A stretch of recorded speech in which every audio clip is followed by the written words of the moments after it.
Today's podcast is sponsored by fastbitcoins.com. Fast Bitcoins provides a simple way for people to buy Bitcoin directly from their bank account or with cash in physical stores. Their services are rapidly growing in availability across the UK, Estonia, as well as Canada, and they're launching in Australia soon too. Fast Bitcoins is committed to providing high-quality Bitcoin-only services. They want to make sure that the growing number of people interested in buying and benefiting from the possibilities of Bitcoin can do so easily, securely, and with as few distractions as possible. Learn more about Fast Bitcoin's range of services at fastbitcoins.com, including how you can earn Bitcoin for free through their referral scheme. That is fastbitcoins.com. Fastbitcoins.com. Go check them out. What's up, ladies and gentlemen, boys and girls around the world? I would like to welcome you back to the Real Talk with Zuby podcast. Now, on today's episode, we have got on the founder of NoirBnB.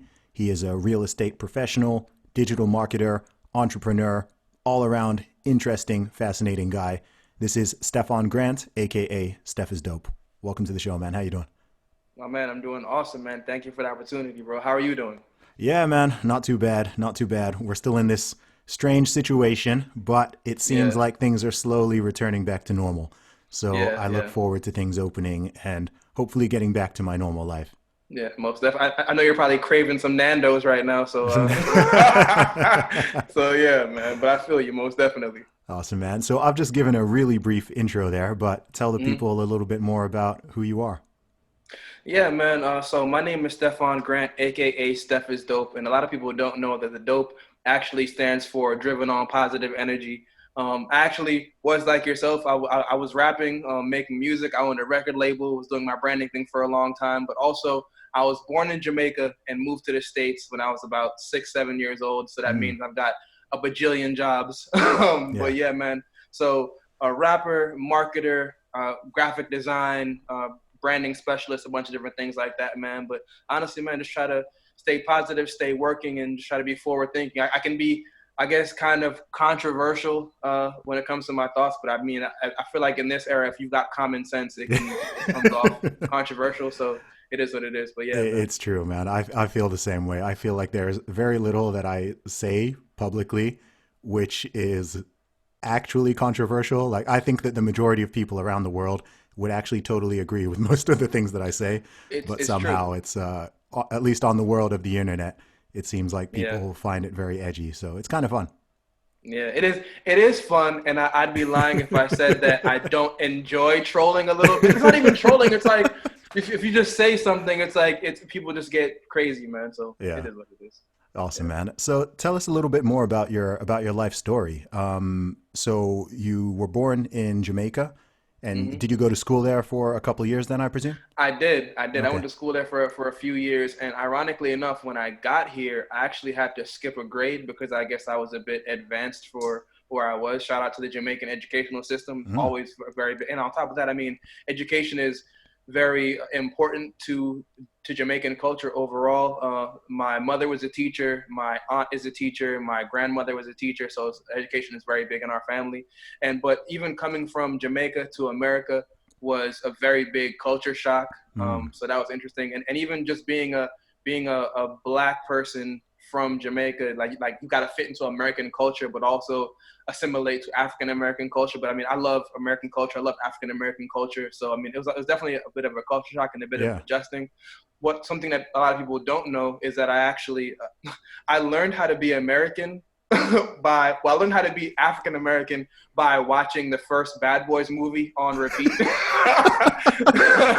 Right. Oh, so wow. Okay. So there was that, and I got a lot of the rest of my American culture from watching Joe Rogan on like the Man Show and like Comedy Central growing up as well too. So there was also that. But I mean, yeah, bro. So crazy stuff. But honestly, I mean, like love living in America. I go to Jamaica pretty often as well too, man. Yeah. But it's a cool vibe, and I think that actually being Jamaican as well kind of provides a bit of context for my political outlook because one, I'm Jamaican, but I'm also a Rasta, and as being a Rasta, we don't really get too deep into politics. So I'm always kind of like an outside looking in type of person. I don't vote or any type of stuff like that, but I'm always paying attention to what's happening and trying to make sure that I'm always up to date. So I mean, yeah, man. No, that's really interesting, man. So I know it's, of course, you've been in the States for a long time now, but when you hmm first came over, what were some of the big culture shocks or things that you found really different compared to back home in Jamaica?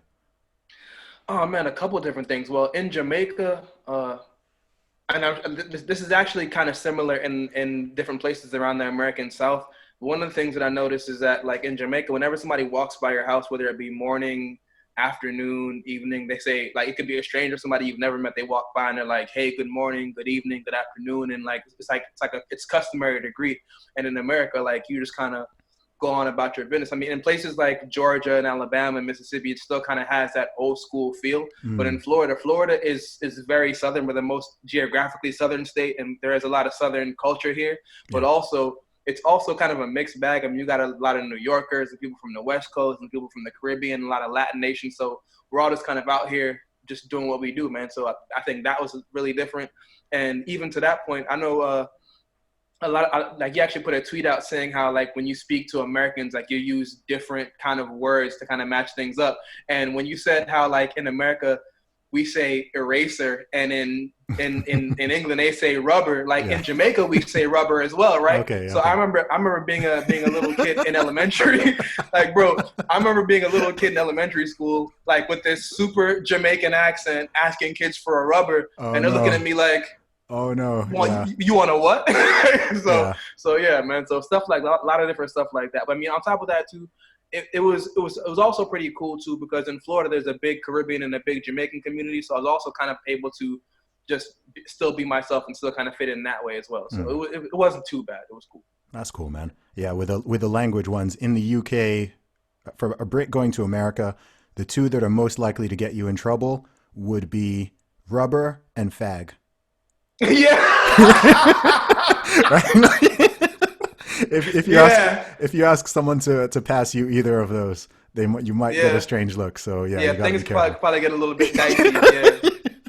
Most That's funny, definitely. man. Awesome, man. So in terms of integrating, how did you find hmm it? Did you find that people were so you moved to Florida to Yeah. begin with? So you've been in hmm Florida the whole time. Okay, cool. Yeah, pretty much. I like lived in Florida for like most of my life. Yeah. Then when I graduated high school, I moved to LA. So I lived in California for like a year, and hmm that was a totally different vibe, but really awesome, cool people. Like, love the energy out there. And then I ended up moving to Washington D.C. ironically enough. And before I even had moved to DC, I went to go visit my brothers there. And the thing that bugged me out was that, like, so like they lived in Maryland right outside of DC. So my brothers took me to a club in DC, and Mm. one of the things that bugged me out was, like, they had a very rich and beautiful black culture. We were in the club, it was popping, like everything was cool. And when we first got there, I asked my brother, I'm like, "Where are we?" He's like, "We're in DC." I'm like, "Washington D.C.?" He's like, "Yeah." Like, before I got there, hmm I thought it was like all government buildings, and like I didn't Okay. know that like people actually lived there, and like there was like a whole scene and culture there before. You know what I mean? So I lived Mm. in Florida, D.C., Maryland, a couple different places, man. Yeah. Okay, man, that's cool, man. So fast forwarding a little bit, I read a blog that you posted the other day, which was Yeah. actually talking about you founding this company, hmm NoirBnB. Yeah. So tell us a little bit about the story about, well, one, what NoirBnB is, Yeah. and two, why you actually decided to found it. What's the story Yeah. behind it? Well, so essentially, what NoirBnB is, I mean, of course, everybody's heard of Airbnb before. So, a lot of people don't know is that noir actually means black in French. So, I was after my well, let me provide some full context. Yeah, go ahead. So, I told you I was making music and rapping, and I was like putting together my own shows and the whole nine. So we had actually planned a hip hop show during the A3C Music Festival in Atlanta, Mm, and while we were there, we booked a couple different Airbnbs. I booked one for myself because I got to like a day before everybody else did, just to kind of check things out and make sure everything was cool. And then after that, like I checked out of that original Airbnb and then checked into the one with me and all my homies who were coming to the show. So we checked. I actually got to that one first as well. I did a whole like video of how cool the spot was and how dope it was and stuff like that. And then all the rest of the homies came the next day. And then we all like woke up the next morning and they were like, and the cops had like showed up with their guns drawn, right? Like, oh, yeah, wow.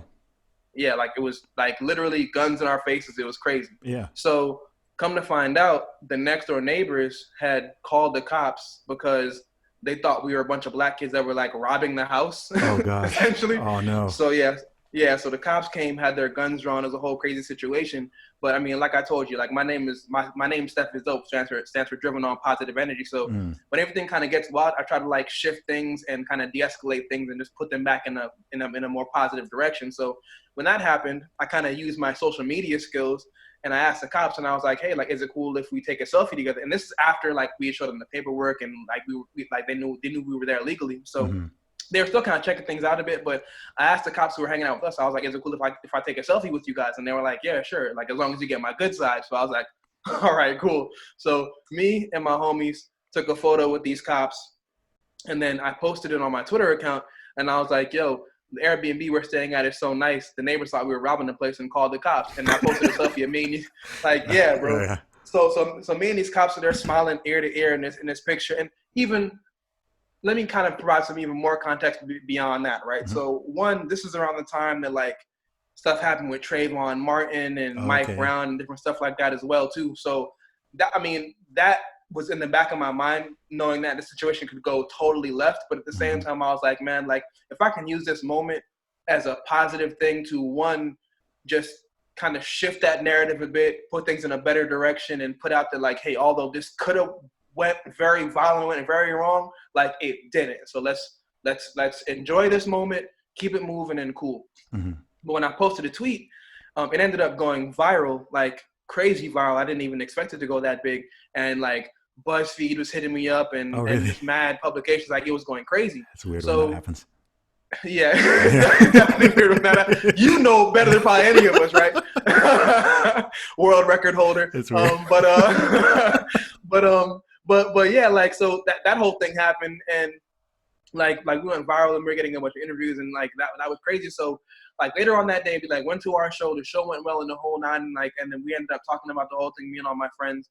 And then like the next couple of days, we all went home back to where we lived. Like I went back to DC, the homies went back to Florida, and like that was it. And we were still getting a lot of outreach and publications, and things were kind of buzzing. But when I got back, I had a bunch of my friends hitting me up like, bro, like I've gone through the same thing with Airbnb, like not even just with my situation, because like with us it was like the neighbors called the cops, right?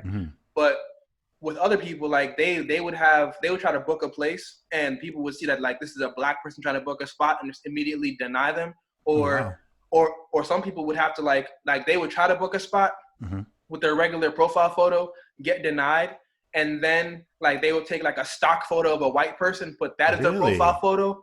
They would try to book, and then they would actually get accepted with the booking. So that happens. Or is folks this, would. Just out of curiosity, is this before or after they put in? Because I remember there was some point in a couple years ago where they sort of put out a specific policy, like a specific anti-discrimination policy. I want to say it was maybe around 3 or 4 years ago. So I'm wondering if this is before or after that. Bro, they created that policy specifically because NoirBnB was invented. Wow. Okay. Precisely. Go ahead. Like them doing that was inspired by us wholeheartedly, right? Interesting. So a bunch of people hit me up, people that I knew personally, people from around the world were hitting me up like this is what happens all the time. So and just kind of like being happy that I made it through and stuff like that. So after the situation kind of sitting around for a bit, I was like, okay, like there's a real opportunity for us to shift this and make something even more positive come out of this. So initially when the situation happened, besides BuzzFeed reaching out to us and a bunch of other different publications, Airbnb reached out to us directly, and they were like, hey, sorry about what happened. We can give you guys a voucher for future stays. And we appreciated that. But at the same time, we were like, bro, like a voucher isn't going to solve the problem. And like, this isn't an isolated case. Like this can happen again. It will happen again. And it might even happen in bigger ways. So one of the people who reached out to me in Airbnb, like I sent them an email with my idea and what we had in mind, and they liked it. And what was this idea? So my idea initially was, I was like, well, look, if Airbnb has a problem with discrimination, let's figure out a way to build a community within their community so that one, people don't face this issue anymore, but also like it shows that Airbnb kind of cares about this issue, their demographic, their customers, and wants to actually make some headway and making sure stuff like that doesn't happen again. So that was initially my idea. So, I mean, like you've heard of VH1. So like you've got like VH1, and then you've got like VH1 Soul, which is like focused on like the Black community and whatever else. So essentially same concept. Sure. So I sent them kind of like a brief deck and some of my ideas, and they liked it so much they actually ended up flying us out to San Fran to their headquarters. So we had an entire pitch meeting, told them about the idea. They had us sit down with their entire Black staff, which is like 20 people. They did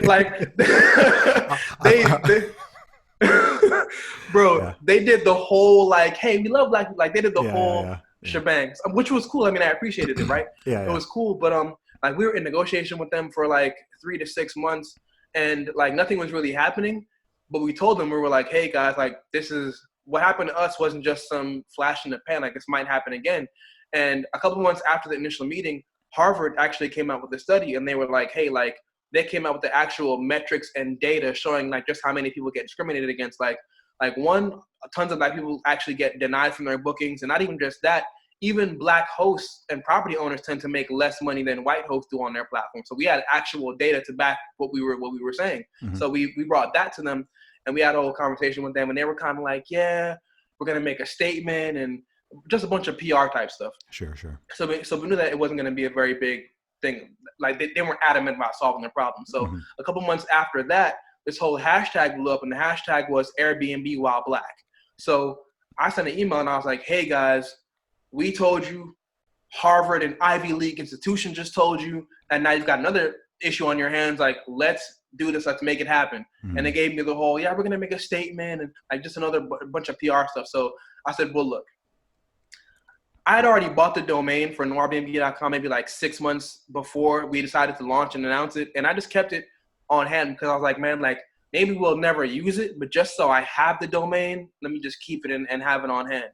So then after the whole Airbnb while Black thing took off, I said, you know what? They're not serious about this. Let's just jump out there and see what happens. So my partner at the time, she was like, well, look, I'm going to make a landing page. And we literally didn't have a logo, no brand, no tech, no anything. We just said, we're going to make a landing page. And it was a Friday. And we said, if by Monday we have 100 email signups, then we got something to kind of roll with. So I immediately got on Twitter and did a whole like tweet storm about, I'm like, look guys, I'm trying to build the future of Black travel. Like, you guys remember my situation, here's what we're doing now. And I put the whole thing out there, and it took off like wildfire, man. Like it was insane. And I've got to give a big shout out to Black Twitter, although Black Twitter can definitely be a very wild place.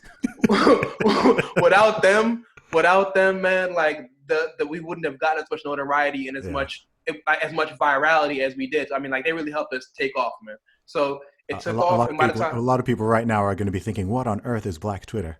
Yeah. People are like, listen, there's a Black Twitter? Listen, man, I'm gonna tell you right now.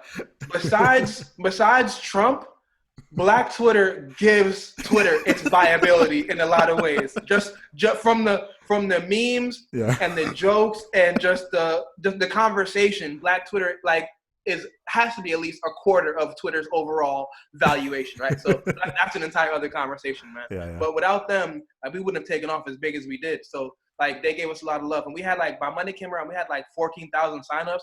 Wow. At that point, it was like, okay, like let's build this thing, let's make it happen, and it was just history from there, man. So like that's the essential origin story of how NoirBnB kind of came about. I gotcha. And what are the sort of core values or principles behind the idea and the company itself?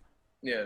I mean, essentially the core premise was that we wanted a place where Black people could find accommodations and not have to worry about being discriminated against. A lot of people actually think that NoirBnB is just for Black people and no whites allowed. And like people would email us like, hey, like I'm a white person. Yeah. I hate that you guys even had to do this because discrimination shouldn't even be a thing, but I want to know if I can sign up and be a host. And I'm like, yeah, like we would love to have you guys. Because my thing is like, we wouldn't want to leave a platform that kind of, I don't want to say facilitates discrimination, but I mean, where discrimination happens, we wouldn't want to go from that platform to creating another platform where we discriminate against people. Like it just doesn't make sense. Yeah. Exactly, right? So like, look, our whole thing is like, we're open to everyone, no matter your race, gender, your orientation, like just come and rock with us, and like that's what it's about for us. So like it's about, essentially it's a place where people, Black people of color can find safe accommodations, cool experiences,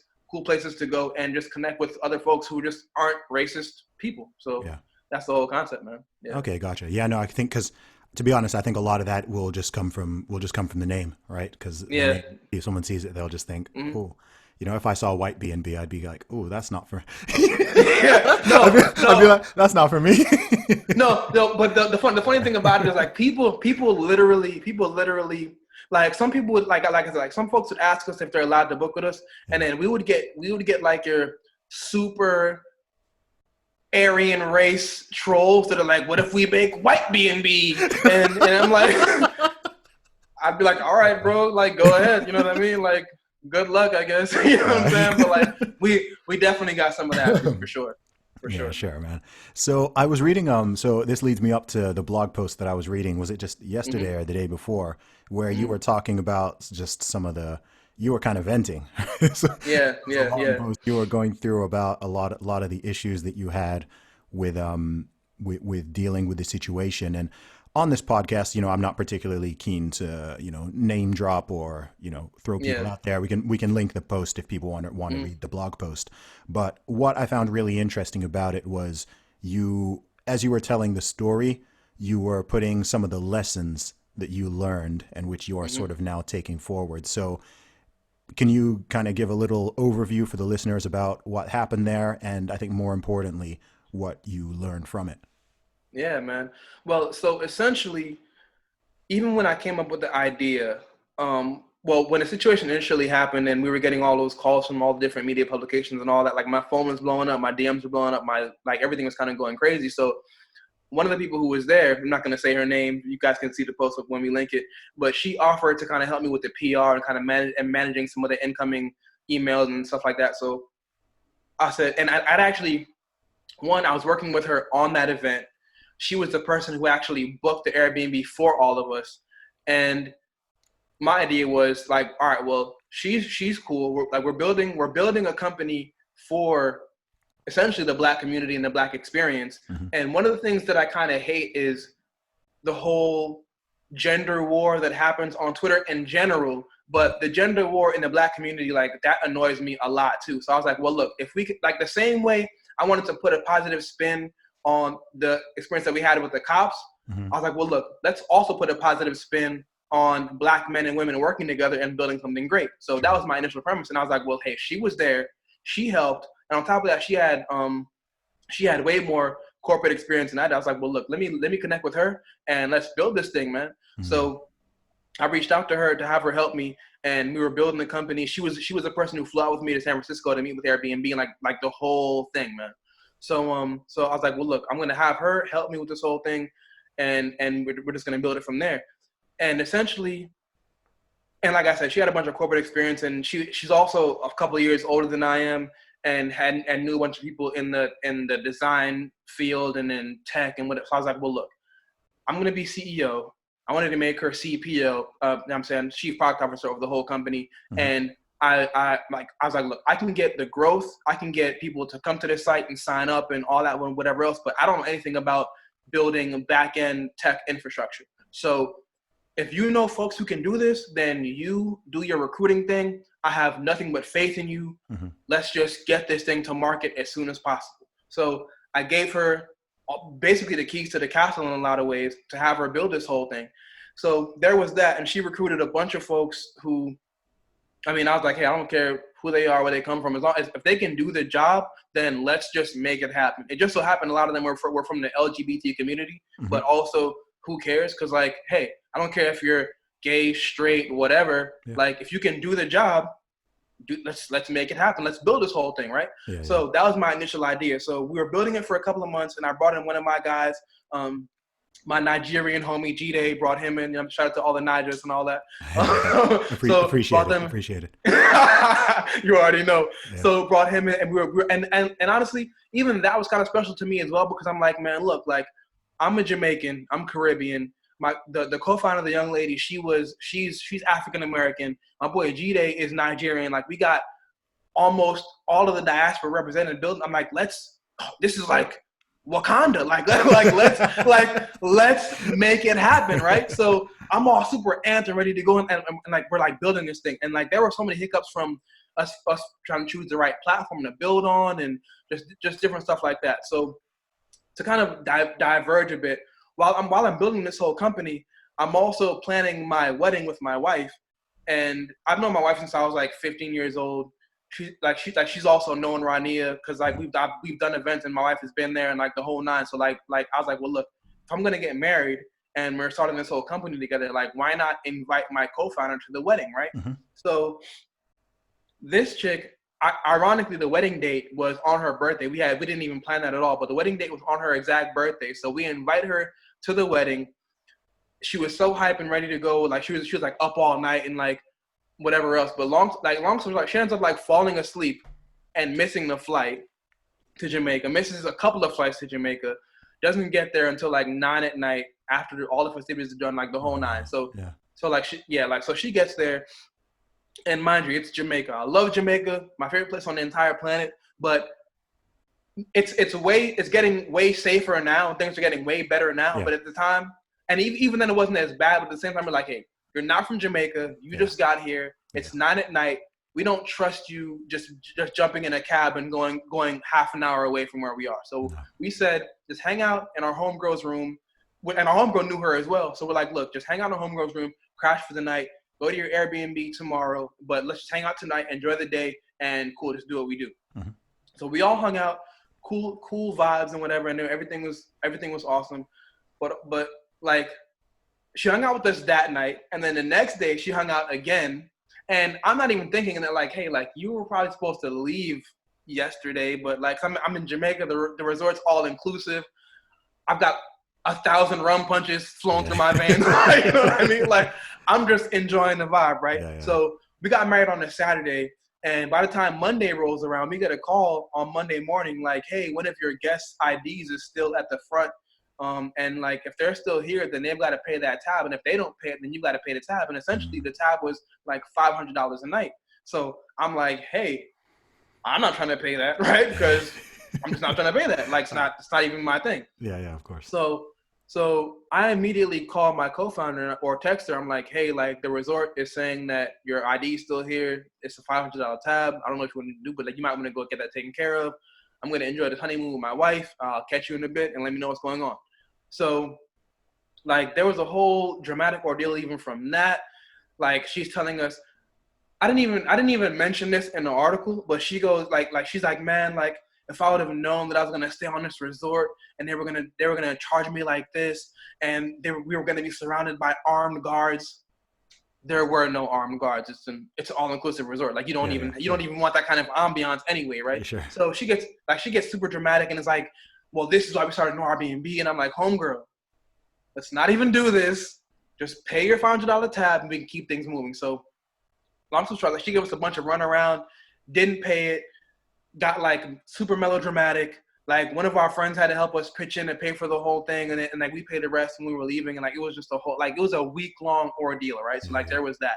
So then my wife and I, after the honeymoon, get back to Florida, and like I'm talking to my co-founder and trying to figure out what's going on, and telling her essentially like, look, whatever happened.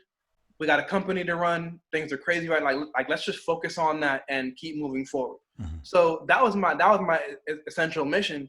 But the next thing happened was that like we ended up having a call about our accounting. It was me, her, and my other co-founder G-Day, and we're all on the call. We're like, okay, like we should probably bring in an accounting company to figure out the numbers and make sure that we're not overspending and make sure all the bills are paid for and all that type of stuff.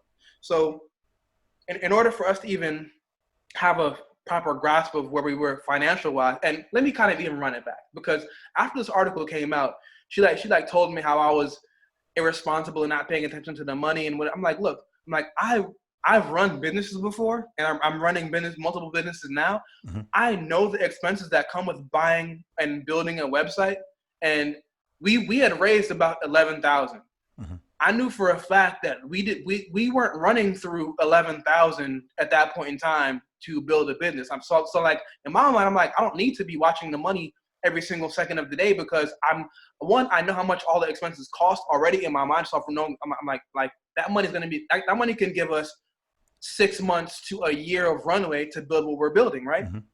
So I wasn't, and like I said, I trusted her to do what she was doing. So my mind wasn't even on that. So as we're on the call about the accounting and kind of running through everything, and essentially saying that we all need access to the money to see what's going on, she's like, she gets super dramatic and is saying how her mother should be our accountant, and we don't need to hire a third party company. And I'm like, after what happened in Jamaica, I'm like, yo, I don't trust you or your mom or anybody who knows you really with anything financially related at all. So let's just go with this outside company. And my other guy, he agreed. So like that was essentially the whole thing. So after that, we were like, all right, like we all need access to the account. And she was like, no, I don't trust him. Da da da da. I'm like, all right, well, whatever. So at some point in the conversation, her phone dropped out, and it ended up just being me and G-Day on the call. And I told G-Day, I'm like, man, look, I'm sorry about that drama and all the negativity. We're all co-founders. Like let's just be transparent. You've earned your role here. As the CEO of the company, I'm going to override her decision, and I'll give you access to the PayPal, and we'll just move from there. But throughout, like somewhere in the middle of me saying that, she got on the call. She got back on the call, but didn't say anything, but heard me say that, right? Oh, boy. Yeah. So, I mean, but here's the thing, though. I would have said that with her on the call regardless, because it doesn't really matter to me, right? But she heard that and assumed like we were trying to plan a coup against her or whatever, and it became this whole dramatic thing. So after that, she goes, I see what you guys are doing, and da-da-da-da-da. And I got super livid, and I was like, man, look, forget it. We'll revisit this later. And we discussed whatever else we had to discuss, and then we all got off the phone. Yeah. And then the next day, I tried to like log into the PayPal, and I couldn't. And I was like, wait a minute, I know the password to this account. Like, why is this password not working, right? So I tried a couple times, still couldn't get in. And then I eventually sent her a text message. I was like, homegirl, what is the login for the PayPal? And she sent me this super long text thread about nothingness. And then like the last text that she sent in that was, I have nothing to hide, but everything to protect. And that drove me mad, because I was like, yo, what is this fake Shakespearean garbage that you're saying even mean to me? This means nothing to me. And like you saying you have nothing to hide means you have everything in the world to hide. Clearly, right? So at that point in time, I was like even more livid. I said, all right, okay. Like, this is a game we're going to play. Something's not right here. I need to get access to this, right? So at the time, Mr. Robot was like in their second season, and I was super into the Mr. Robot show, and like how like he's a whole, for those of you who don't know, like he's a tech hacker guy who's like just super nice at the computer stuff. So I woke up like a day or so later but one, I could barely sleep, just being so stressed out about everything that's going on. I woke up around 2 or 3 a.m. and I decided to just like hack my way into the account using like multiple like backup email and refresh, like so I ended up getting into the PayPal account. And mind you, we had raised almost $12,000. And when I logged into the account, Zuby, how much money do you think was in that account, bro? Less than. I mean, 20. You've read less than $20. I can't remember off the top of my head, but less than $20. Bro, $8.15 was in that account, bro. Oh man. Yeah. So at that point in time, I almost lost it. I couldn't believe what I was seeing. I was like, how is this possible? This is crazy. I started going through all the transactions.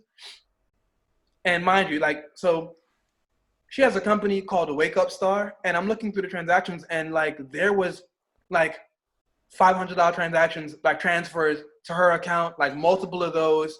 Then like at certain points in time, like she must have just gotten lazy. She's like, forget it. He's not paying attention. I'm just gonna use the main card. Like, bro, she's using the card at burger spots down here in Miami, and she's like, bro, I've been to these burger spots.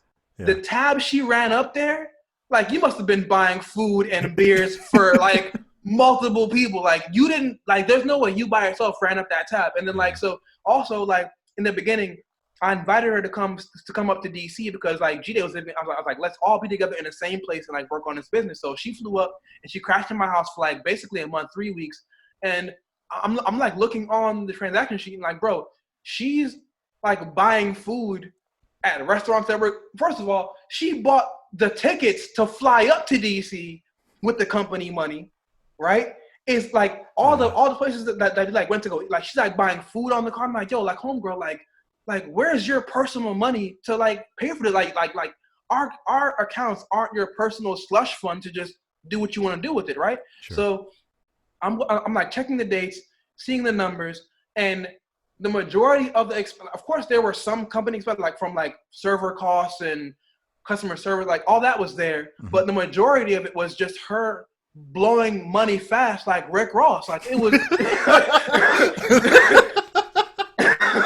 bro, it was big meat. You know what I'm saying? Like for real, like Maybach, I couldn't believe it. Like it was wild. Like, so like at that point in time, I start taking screenshots of everything because I'm like, okay, I'm gonna need this at some point in time. And who knew I would need them for an article 3 years later, right? But that's not the point. But like I had to like get all the evidence and like compile it, because like if I told G-Day and our other team about this stuff, like they wouldn't even believe it. And not only them, like our advisors, our like investors, like everybody had to see like exactly what was happening.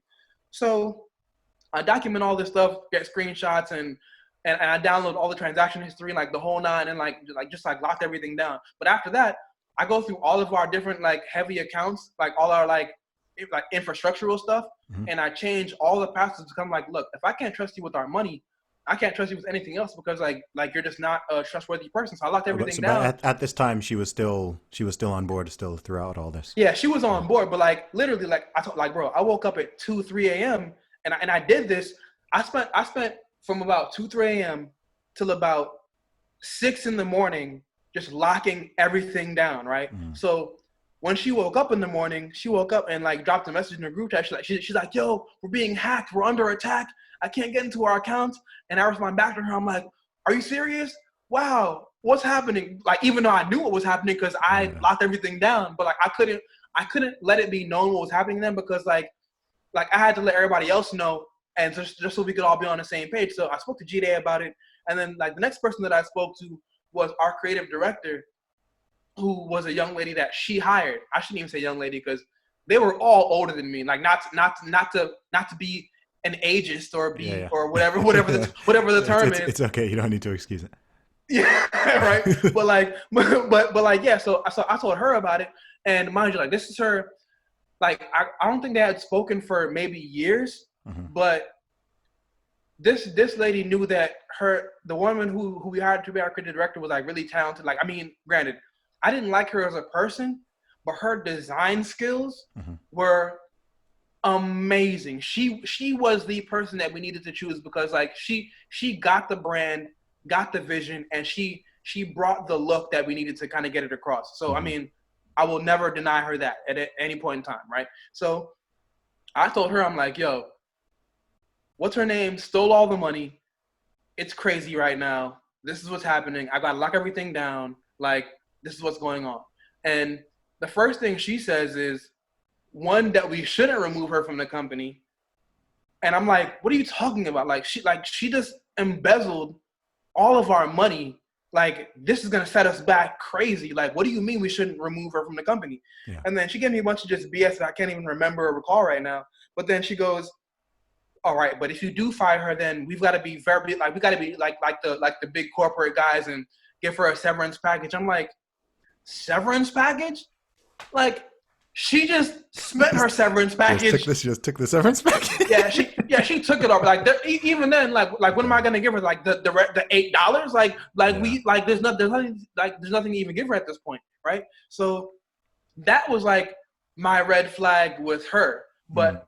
I just kind of kept it moving, because I mean, while everything is going on, I understand the psychology of Black Twitter, and one thing that I know is that Black Twitter loves drama, and the last thing that I wanted to put out there was, because like they were riding for us, like they wanted to see us win, and I'm like, man, the last thing that I want out there is that like within the first 3 months of people even knowing who we are, that we've had to fire our Black female co-founder. Like, I mean, you want to talk about intersectionalism. Like that is two big intersections that you don't want to piss off at all, right? Boy. So like, I'm like, man, look, how do we navigate this in a way where we can keep her on the company, things don't blow up in our faces and get crazy and put a bad hit. Like let's just keep it clean and just move forward. So my initial idea was just keep her in the company, even if she's just like a figurehead mascot type person. Like let's just figure it out some way, somehow. But what ended up happening was that we caught her red-handed and she denied everything. And I'm like, bro, I've got proof of this. Like, what do you even say? And then she got to like making stuff up and trying to deny it and spin it. And I'm like, okay, like this isn't even a person that I can even work with because like there's nothing sane that's gonna come from this. So my next phase was like, let's remove her from the company and get her out of there. So eventually we did, and that was an ordeal within itself. I could talk about that all day, but we got her out of the company. Yeah. Oh, side note. While this is happening, right? We like we're blowing up. An entire other company called NoirBnB with an E. They the feminine version. Yeah, the feminine version of NoirBnB, right? Like no misogyny, right? but they pop up and they're literally like trying to copy our entire business model. Yeah. Trying to steal all of our users. Like whenever a journalist like mentions us or we promote an article, they pop up in the replies like, "Hey, we're the other NoirBnB. Come check us out." Like it was like, gosh, man, bro, it was so like we're. So I'm just thinking, some people are so shady, man. Bro, you want like, yo, come on, man. Man, the sickest part about it is that initially, like I said, in my idealistic Marcus Garvey vision, right? When I first heard of them, initially I wanted to merge with them. I'm like, man, look, we're both two companies trying to serve the same market. Why split the pie? Let's work together, because it was me and my co-founder. It was him and his female co-founder. I was like, well, look, let's all partner together and build this whole super NoirBnB thing, and let's just corner the Black travel market. Like that was my vision. But they were so shady that I ended up having to trademark. I had to trademark our name and their name, because I'm like, hey, like, bro, like you're not gonna come up and steal my idea because whatever. Like, so to even have the same name though. I mean, like, I don't know. I'm obviously an outsider here, but just dishonesty and people being disingenuous and lying and cheating and stealing, like that really grates me. It doesn't matter where it's coming from. It can be business, it can be politics, it can be personal stuff. Just, that's why, I mean, we'll probably talk about this a little later, but with so much of the stuff out there, it's just like lying, I'm just like, why can't people just be honest, man? Just be honest. Because if you look at so many problems, this is something I've noticed. Maybe I'll put like some tweet about this, but most problems that exist in society stem from lies, right? Yeah. Like if you see a problem or some drama or whatever, and you root it back, it's normally because somebody was lying, or some people were lying, and people are lying. And then once you tell one lie, you can't tell one lie, right? Then you got to tell the lie to cover up the lie, and then the lie to cover up the lie. And it just, that's why I'm just like, look, people, just be honest, just be authentic, have integrity. And yeah, sure, feathers might get ruffled in some places, but in the long term, it's better to just be honest and upfront. Otherwise, yeah, I don't know. It's just bro, we live in the era of narratives, because the truth doesn't matter. For I would say in real life it does. I would hope for most, but when it comes to especially like internet stuff, like whoever can spin the best narrative, especially on Twitter, if you can spin the best narrative, like that's what people are gonna run with, right? So, and to be honest, like in my naivety, right? Like I expect people to be honest and upfront and forthright, but that's just not the case, man. And I had to learn that lesson like the very, very hard way, man. So like even with them, I had to trademark the name, and then they got out there and saying that I stole the name. And like, bro, if you check the records of when both of our websites were registered, mine was registered like 6 months before theirs. It's like this stuff. It's not either way. So undeniable. Yeah. It's undeniable. But either way, like that's an entire other blog. Like, bro, I need to talk to Netflix. I need a Netflix documentary that Tiger King has nothing on what transpired, man. So there was that. But then, so we get home, got out of the company, and that other company had eventually changed their name. I'm not even gonna say what their name is now, but they had to change their name, and folks can look that stuff up as well. But so that happened, and then after we got the initial co-founder out of there, I said, well, look, right.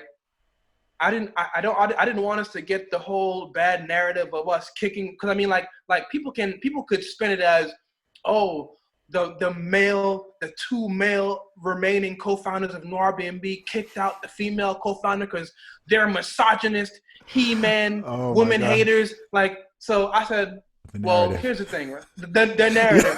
But I see the spin before it happens. I already know how it's gonna go down. So I was like, man, look, so that we can avoid that, let's promote our creative director to our new CPO. And even then, she was the one who was designing it, the front end, and she also knew a bit of coding. And so I was like, well, look, like, let's make you the chief product officer, because I mean, like, you know what you're doing, your design skills are impeccable. Like, let's just make it happen. She didn't even want to be CPO, actually. Like, she wanted to be CTO, because like apparently like there are no male CTOs in tech, and it would have been a cooler narrative for her. And she wanted to get like a co-founder title, because co-founders get all the accolades. And I'm like, this isn't about accolades. Like, let's build the company and solve a problem, serve our market, and change our lives. But either way, whatever, like, cool. Like, I bent the knee and did all that, and all that was cool. So we did that. And mind you, right, her design skills, like I said, amazing. Loved it. Absolutely adored it. But she was one of the most difficult people to ever work with in life, ever. Like, but I said, you know what? Like, I don't have to like you, but let's just work together. And that was a major mistake, because the thing about it is, like, man, look, if you're gonna work with folks, you've gotta like them on some kind of level, because it's about the culture of your company or whatever you're trying to build. Like there has to be a bit of camaraderie there. Yeah. And it was almost especially impossible with something very small. Exactly. And like, and it was impossible to build it. But in my vision, I'm like, man, I know what it could be and what it can be and what it will be. Let's just get it there. And my thing is, I'm like, man, look, I may not like you now, but when we're rich and we're on yachts, I'll probably love you. You know what I mean? But up until then, let's just push through. Like, that was my mentality, man.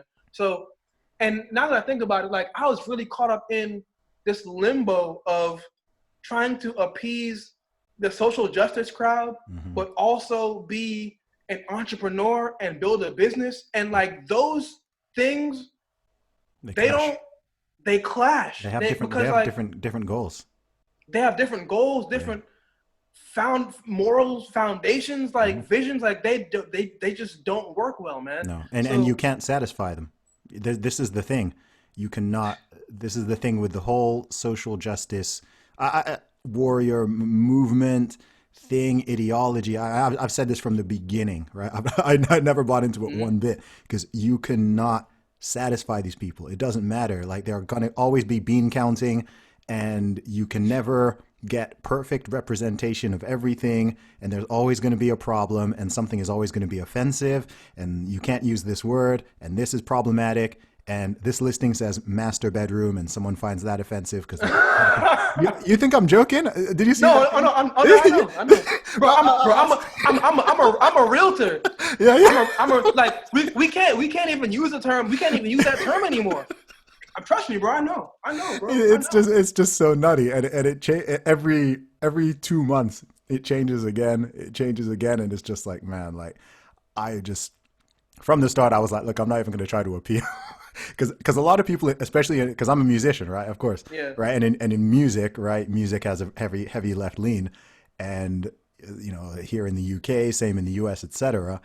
And which I think is kind of funny because I actually think a lot of, especially in hip hop, I think a lot of people are actually secretly kind of more right wing. Oh yeah. I don't think like well, I think a lot of people maybe just aren't really political, but I think if you kind of like boil it down, especially in hip hop, like hip hop is the Yeah. most sort of capitalistic, masculine, like non-PC genre culture thing out there. So it's kind Bro, of do you know how many rap songs? Sorry to cut you, but do you know how many rap songs shout out like Trump, like before he won? Like, oh bro, yeah. You've got entire. people love Trump. Oh yeah, People yeah, love Trump, bro. yeah, But yeah. yeah, continue. Sorry to cut you. Jay Z said what? I'm the ghetto's equivalent to Trump or something. Yeah, Mac Miller had an entire song called Donald Trump. Didn't Ray Shremmerd has a song Ray called Sherman "Up had Like Up Like Trump." Trump? Yeah, there's lots of them, lots of them. I don't know. I just think a lot of. I think it's like you said. I think a lot of it is narrative more than sort of truth and actual belief Yeah, when it comes to a lot of that. I think a lot of people. There's kind of a different matter, but you know, with the Trump thing, for example, this is coming from an outsider, someone in the UK. I mean, it's the same in the UK because you get people are sheepish, right? People do the same thing, and I think yeah, a lot of people feel that to be a good person, you have to oppose Donald Trump, right? This is the yeah. narrative they've been sold. So The rather than Orange Man is bad. yes, exactly. Orange. Yeah, that's why I find that never stops being funny because it's literally like that, right? And it's funny because Trump has been around. He's been in the public eye for decades. Hmm. And he didn't become all of these things that you're now saying he is until 2015, 2016. Right? The guy's Yeah, been around for ages. And I never heard all of these accusations and things before. And I was like, wait, so people suddenly flipped, right? Like those women on The View. Donald Trump has been on The View 10 times. hmm, He's been on The View 10 times. Now yeah. you hear what they're saying about him on there. And I'm like, you guys were friends with him just a few years ago. You were having him on and you were busting jokes and you were chilling and hanging. He's been on the show like 8, 9, 10 times. Like, and now all of a sudden he's racist. He's a white supremacist. He's orange Hitler. He's this, he's that. He's railing up. This is Trump's America and he's creating this and that. And I'm just like, man, people are, again, it comes back to being dishonest. I'm like, you people are Yeah, not, how am I supposed to take you seriously? yeah. Because I don't have a. Maybe you've noticed this too. I feel like everyone has a. Do you feel like you're one of the only people in the world who has like a memory that's longer than 3 months? Yeah, I yeah, feel that way. definitely, I feel like definitely. people have the shortest memories now. Something will happen in January, Yep. and now it's just May, and people have already forgotten about. It. And I'm like, wait, hang on here. Let alone going back further years, and the media does this all the time, right? The media they'll say one thing in February, and then by like March, the whole narrative has just. But that's And but I'm that's just like, it. I'm like, wait, hang on. But it's honestly it's because of the news. Like the news cycle is so fast now. Yeah. Like a week seems like a month almost. Like, bro, do you remember when the whole conversation about like net neutrality was up and like the whole world was gonna end? And Mhm. now it's like the internet hasn't even changed at all. But people were like people thought we were gonna die because of net neutrality. You Oh, know what I you mean? remember Like, World War III in January? yeah, bro, Dude, just January. World War bro. III was coming. I was like, and I was saying, I don't think it's going to happen. And people were like, man, like it's going to, I was like, okay. And that's just been forgotten.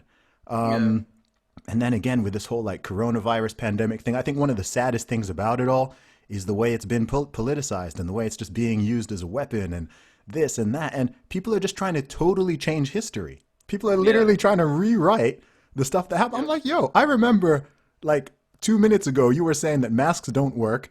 Don't wear, don't wear masks. Don't do this. You had in the States. You had Nancy Pelosi. You had these Democrats. They were telling people to go to Chinatown, go and hug a Chinese person, go and do this. Don't call it the Chinese virus. Like they were calling it the Chinese virus in the media. The Wuhan They were virus. calling it the Wuhan flu. And 2 minutes later, it's like calling it this is racist. And if you do this, I'm just like, yo, this is insane. And even with the coronavirus reaction, people forget this because in January, people forgot. In January, they were on the impeachment nonsense, right? That Yeah, was in January. They were obsessed with impeachment. And you remember the speech that Nancy Pelosi ripped up? ripped in half. Yeah. Trump talked about coronavirus in that. in that speech. Yeah, talking about coronavirus in this. And she ripped it in half. And now they're saying like, yeah, he wasn't thinking about it. I'm just like, man, this is insane because it's not even my country. And I'm like, how can a British guy who doesn't even have a TV in his house, how am I so aware and just clearly seeing what's going on here, and other people are just going along with it? Just like it kind of scares me. It kind of scares me because I can look back and see how certain things happened in history. Not saying that this is anywhere, not saying this is comparable, but the way people just go along with things, it terrifies me, right? It's scary because you look back at history and I'm like, man, how did certain things happen, right? How could you just get some guy, take the obvious example, right? Everyone uses Hitler, right? But I've been to Germany many times, right? German people are kind, friendly, decent, sensible. So I'm like, yo, how did y'all do this? You know what I mean? Like how did all of you say this was okay? How did this happen, right? Same in like Japan, right? You see this, the people don't even talk about the stuff Japan did in World War II, but it's just it's like, how did you go along with this? Like, what? And now, again, I'm not trying to compare the severity of the things. I'm talking about the psychology. The mindset, the mindset and the psychology and the desire to fit in and go along and just listen. I'm like, and the ability to just rewrite a narrative and just say whatever thing you want people to believe, you just keep repeating it, right? I mean, that's what Joseph Goebbels, right? I mean, he was the master of propaganda. And I was gonna like that is where the game plan came from. Propaganda, like Nazi propaganda, and as someone so I'm a college dropout, but my major was like media and communication, and I've always known how powerful media is, but when I was going to school for it, I mean, it feels like forever ago now, but when I was going to school, like there was a level of journalistic accountability, and you wanted to be objective and truthful and put the facts out there, and like that's what it was. Like that's what we all thought it was. Yeah. But now it's like there isn't that. It's like, okay, let's push the narrative, let's push the clickbait, let's tell them what we want them to think and say it a bunch of times, and people will eat. Like it's to the point where like now I can't even have political conversations with most folks because I'm telling, if I say something objective, people are like, well, you sound like a Republican, or you sound like where's your MAGA hat, Steph? Bro, it's insane. Like I don't even know. If I were American, I say this clear. Like I don't front. If I were American, I would vote for Trump. But a lot of the times when people call me a Trump supporter or say that I'm quote unquote defending Trump, all I am doing is telling the truth. Someone else is saying some nonsense that they heard from someone else who spouted some nonsense. And I'm saying, no, this is not true. I have objective. I can show you the video clip. You're saying, oh, he said this in the video. I'm saying, no, look, this is the video. Watch it, right? You get the biggest lie. People say he's called the biggest one. People always repeat that he called white supremacists very fine people. Very fine people, yeah. Right? And that one is that's like scary propaganda. Because he said the opposite. He literally clearly says, I am not talking about these people because they should be condemned totally. I'm not talking about the white nationalists and white super. And it's like millions and millions of people run with this many years later saying that when I'm like, okay, someone's there telling me about how he's racist and he's this and that. I'm like, okay, tell me what he said. Tell me what he said that was racist. 9 times out of 10, it's that, oh, he said that, and I'm like, that is not. And then people are, oh, but yeah, you're just a Trump supporter, and and I'm just like, good grief, like this is scary, and this is kind of disturbing. It's funny that you even say that because like this actually started for me during his because I remember my whole thing is like I said, I look at politics from the outside looking in because the whole thing is a show for me, honestly, right? So I remember seeing when Trump announced that he was going to run for president, and I was like, oh, this is gonna be so good. I'm gonna watch everything this guy says, right? Yeah. So he was doing a speech, and his first speech when he was talking about like building the wall and things that were happening, like I watched the speech, and then I watched media publications say he said he thinks Mexicans are rapists and criminals, and I was like, yo, like I was like, wait a minute, I was like, yo, I watched that whole speech. He didn't say that. That's not what he said. Yeah. And like it's been that 1,000. Like, okay, yes. Most recent one I can think of. Last week, people were like, Trump said people should drink disinfectant. You know?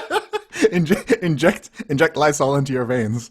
I was like, bro, like, yo, I literally had to block people that I was cool with. I'm like, yo, you're spreading mental illness. Oh, I can't. So I'm like, it's like the thing about it is that like, I honestly, I hate the fact, like I said, like in my naivety, I'm thinking that we're supposed to be honest here. Like, let's be truthful. So when I see blatant lies, like I literally, I hate that I am this way, because like I'm seeing the false narratives be put out, and me being who I am, I've got to be like, he didn't say that. That's like, even with Kanye, people were like, Kanye said that slavery was, I'm like, bro, he didn't say slavery was a choice.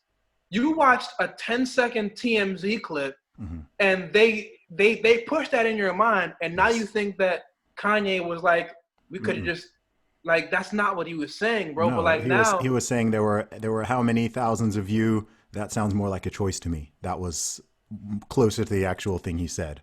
Like basically, like honestly, like we should have and could have probably fought back, yeah.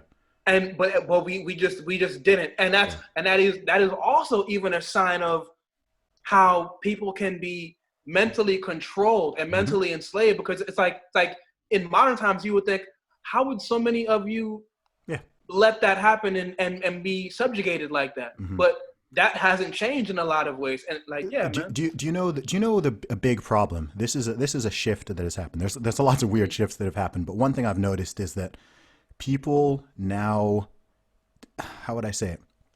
In the past, you used to be able to talk and say things publicly and privately with the assumption that people would take the most charitable, that people would give you the benefit of the doubt. Yeah. Right? People would take the most charitable version of what you said. So Kanye says something like that, and you think, okay, what he meant, he didn't state it perfectly, but what he meant is, oh, why didn't people fight back? Like, there's a mental slavery aspect here. Not that people going to Africa and taking people on ships was like they went by choice, right? That's not clearly not what he's saying, right? Because he's not psychotic, right? Or Donald Trump said this, and okay, he talks in a brash way. He didn't word it in the perfect way, or what? But if you said that in 1995, maybe even 2005, people would get, okay, this is what's meant by it. But now it's like you have to state things in a way that the most despicable, most dishonest person out there who is least likely to give you the benefit of the doubt, even they cannot misinterpret it or get confused or clip you out of context or whatever. But they will. Yeah, they still will. But it's like that's really ruined people's ability to talk and have discussions and have debate, etc. Because it's like everyone's just waiting to catch someone out, or they misspeak. Oh, they said the wrong word. So you take that one bit of a 1 hour conversation, and this is the and they've done it to so many people. I see it all the time. I'm like, come on, man, can't we just be just be honest, right? We know what people are trying to say. So if it sounds like someone said something totally wild, firstly, if in doubt, why don't you just go, sorry, wait, what did you say there? Can you clarify that? Simple, right? Simple. What did you mean by that statement? Easy. I don't know. It's frustrating. I do hope that, I don't know. I do hope that changes, just for sort of the sake of society and culture and people being able to get along with each other, because, people are different. People are going to have different opinions. People are going to debate, but ultimately we do all need to get on with each other. And in the grand scheme of things, like stuff is pretty good. I know the world's not perfect. I know the UK is not perfect. America's not perfect, but you've got people acting like it's the 1930s or something. And I'm kind of like, yo, But here's the thing, right? I mean, like you just said, things aren't perfect, but the thing about it is that things are too good right now, and things are so good that human beings just in general need some form of adversity, right? It's almost like, I mean, bro, you're a fitness guy. Like, I'm a fitness. I'm not as nice as you. You know what I'm saying?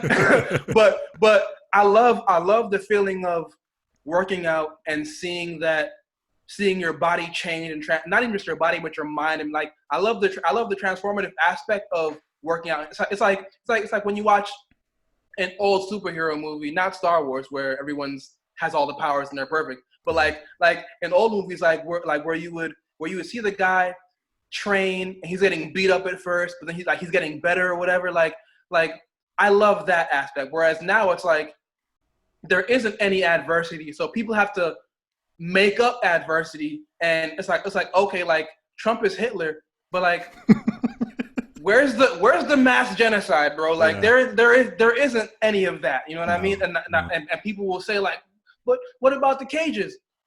Hashtag Obama. But you notice how that one's gone, right? How quickly did that just like that narrative? What happened to the concentration camps on the border? That was all the rage.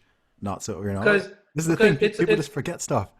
And what it's like I said, it's a news cycle, but also it's them perpetually crying wolf. Yes. Every single time. And on top of that, I mean, like, bro, like, I'm Jamaican, like, you're Nigerian.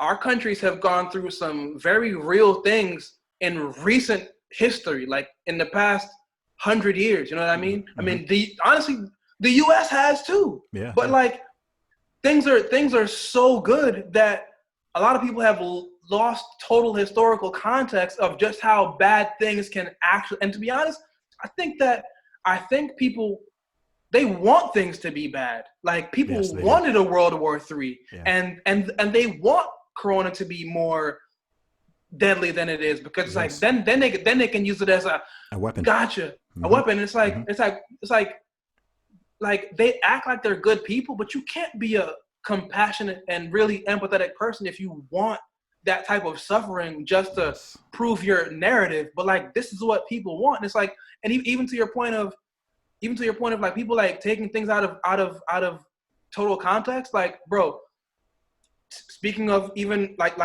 what's happening with my company, I've had folks pull up tweets from 2009, 2011, 2012 and be like, see, he's a homophobic, misogynist, da-da-da-da-da.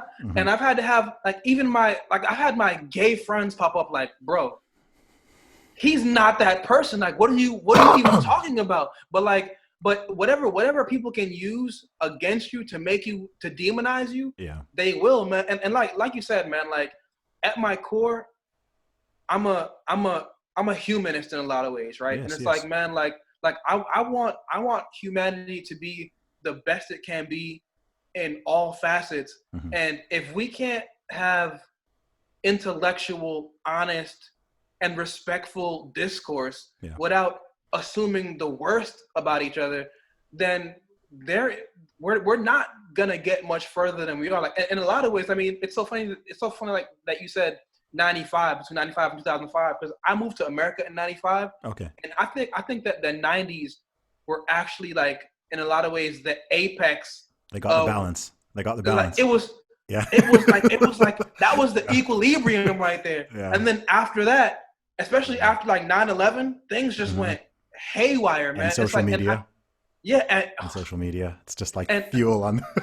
It's gas on the fire. And I just wish that we could get back. And I almost hate sounding like a man back in my day. It was, I know. You know what I mean? I know what you mean. I'm the same. We're both young guys, and I feel the same way. Yeah, it's like I'm almost on a get off my lawn like type of vibe right now. But I wish that we could get back to just being regular folks who could have a conversation and just be cool with one another, man. Because if we're gonna always be at each other's necks and we can't even be cordial, like, bro, like, you can't even tell a joke anymore. And I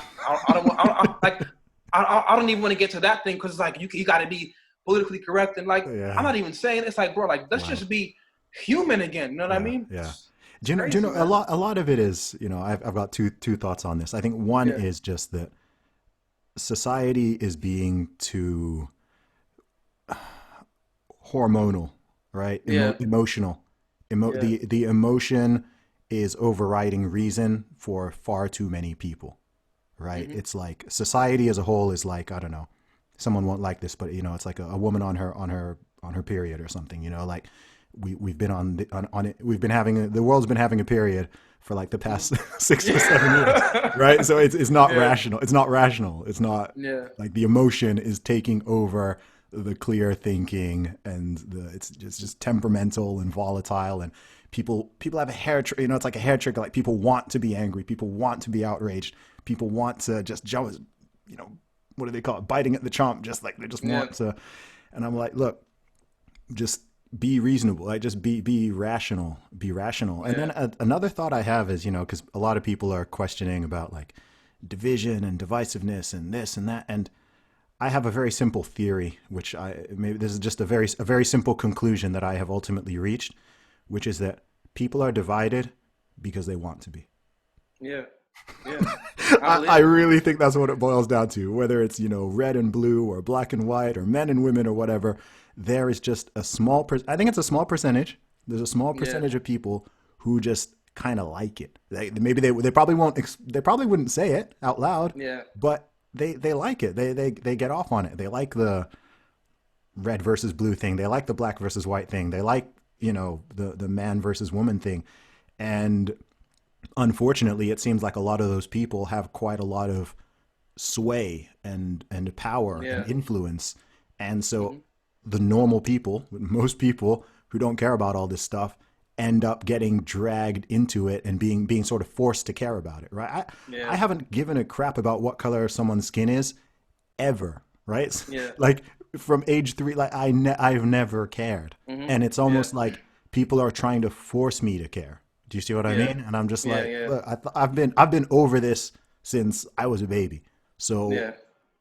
30 some years later, why are we now still having why are we still having to do this kind of thing? Men It's and women need each other. We know this. yeah. Men and women are like, this is how we Yin and exist. yang. Yes, Yeah. this is how we exist. Yeah. So when I see someone who's trying to create like animosity, when I'm seeing like hashtag men are trash trending on Twitter, or kill all men, or white men this, black men that, and I'm just like, what's your goal here? You're claiming to be Yeah. a good person. You're claiming to be a good person, but all you're doing is sowing these seeds of division, because Hmm. you're now that's men are not evil, women are not evil, right? And then you get the reactionary movement on the other side of people going, oh well, if you're going to say that, well I'm going to say, and it's just like, come on guys, like Yeah. Yeah. come Yeah. I on.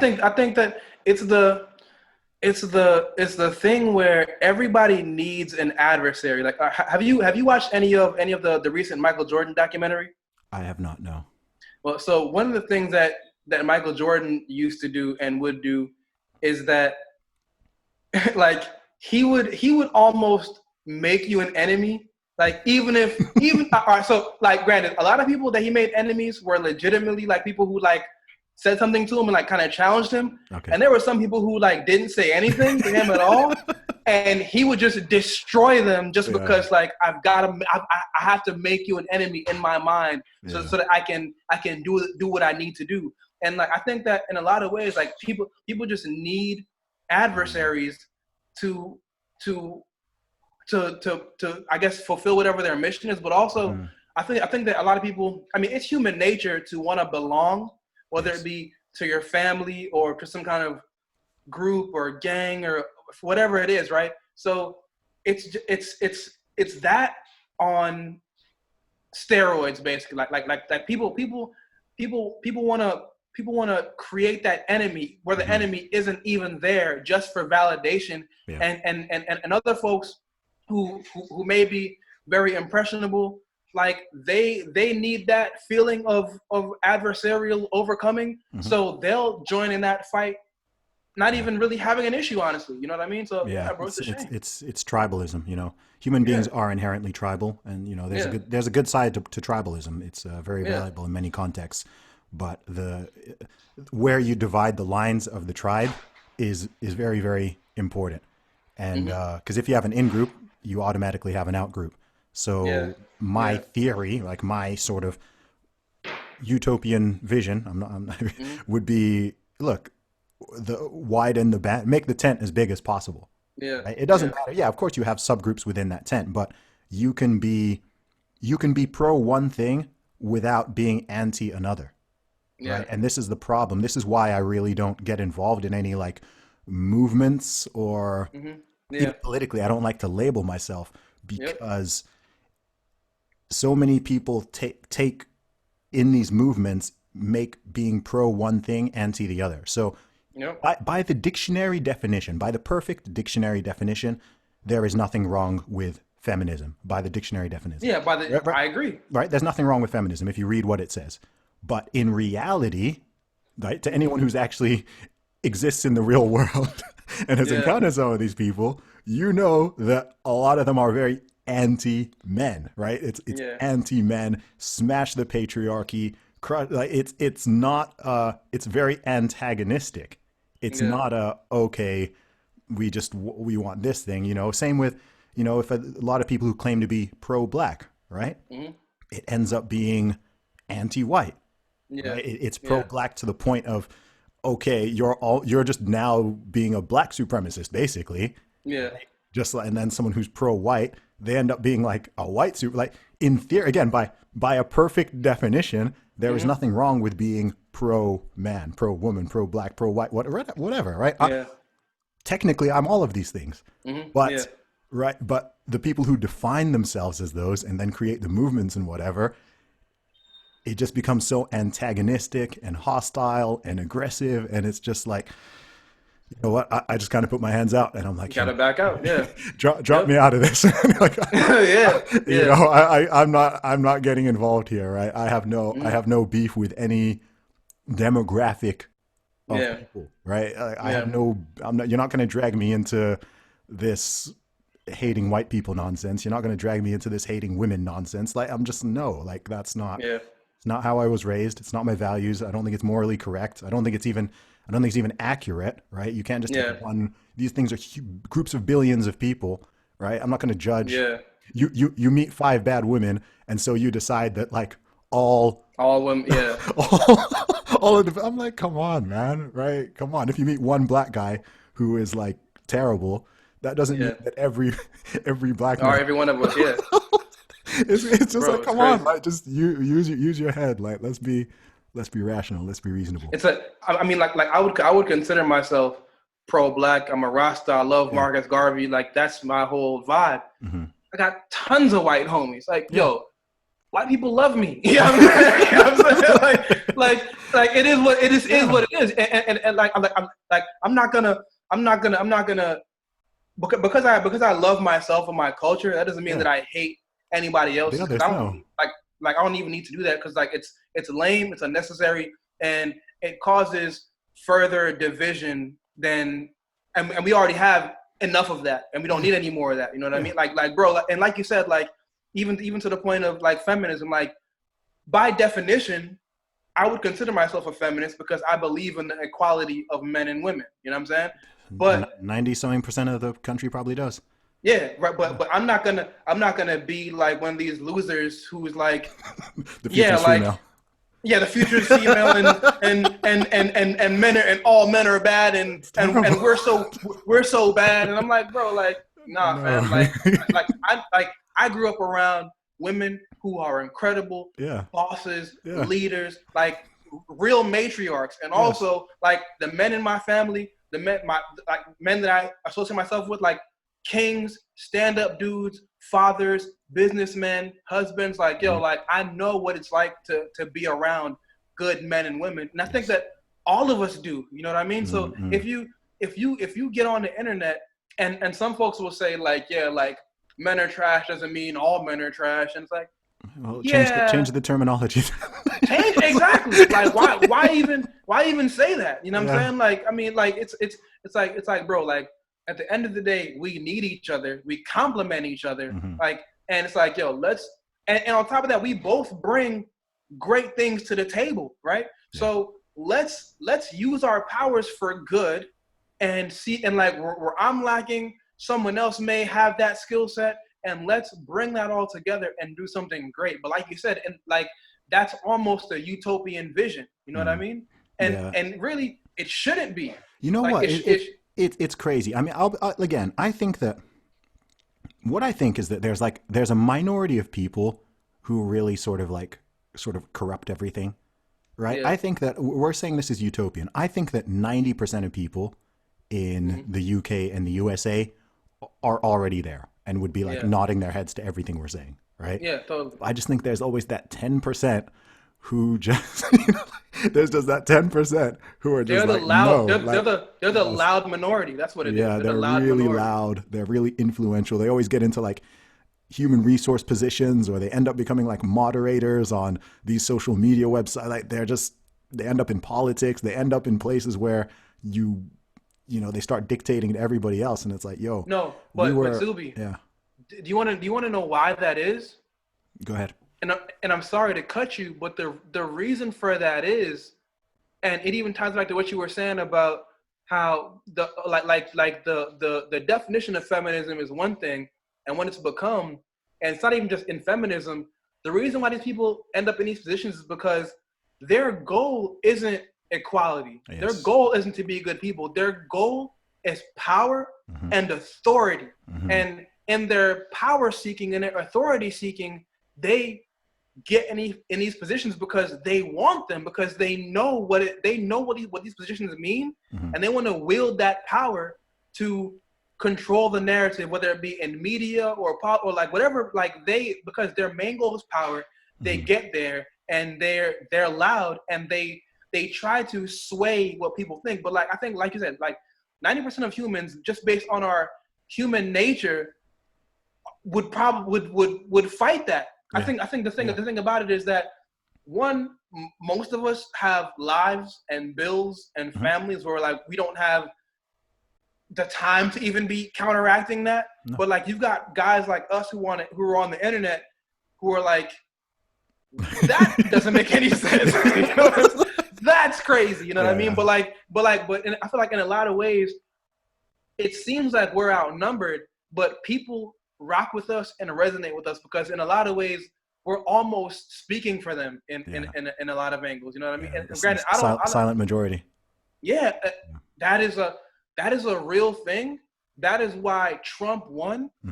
That's why he'll win again, because people can't publicly come out and say that they like him or they agree with him or that he's cool, but they're in their living rooms either cheering him on or just dying laughing because he's pure comedy. You know what I mean? Yeah. But they will not say anything publicly, but when they go to the ballot box, they're voting for him, and they're voting right in a lot of ways, because it's the left. And to be honest, my entire life, I would have considered myself a liberal or on the political left or whatever, as I think a lot of people would, because we're just humans. But I wouldn't, but yeah. right. But I've always just been but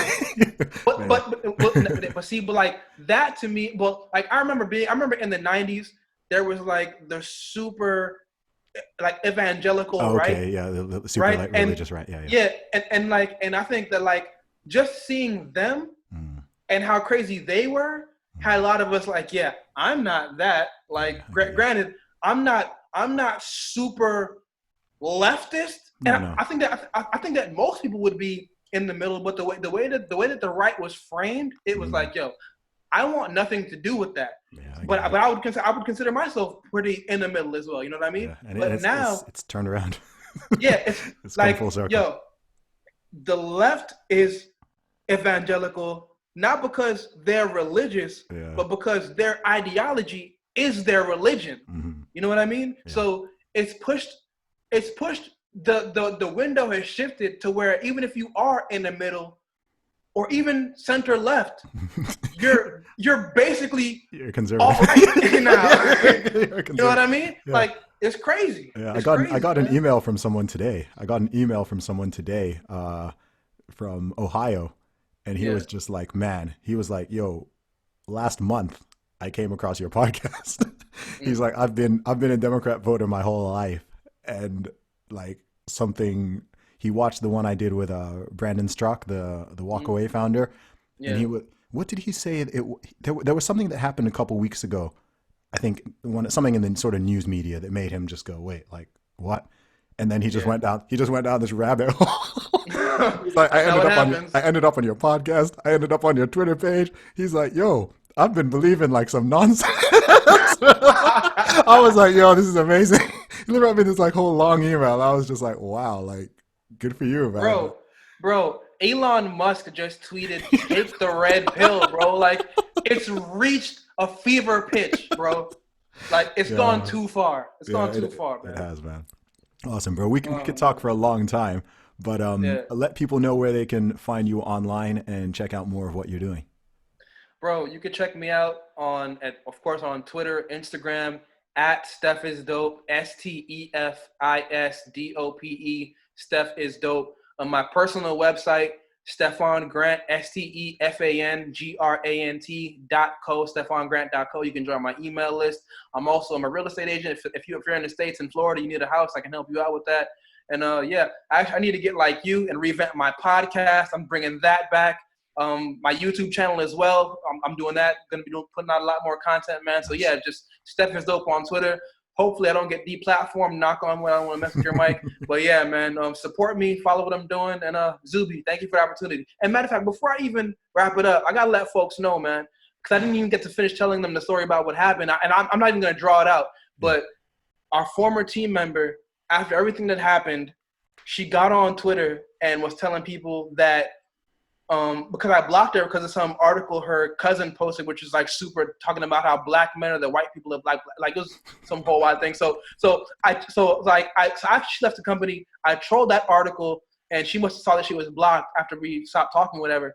And she went and accused me of not paying her, and like created a narrative that I'm some black man who steals and hates black women, and like crazy stuff. So the reason why I wrote that post is to clear my name, because I let social justice warriors create narratives about me and lie about me and falsely frame who I am, and that's not who I'm about. So hopefully if you watch this interview, you got an idea of who I am and what I'm about. It's all positive vibes. And Zuby, I appreciate you for the platform. Thank you, man. And yo, much love to what you're doing, brother. Thank you. Much love, bro. Appreciate it, man.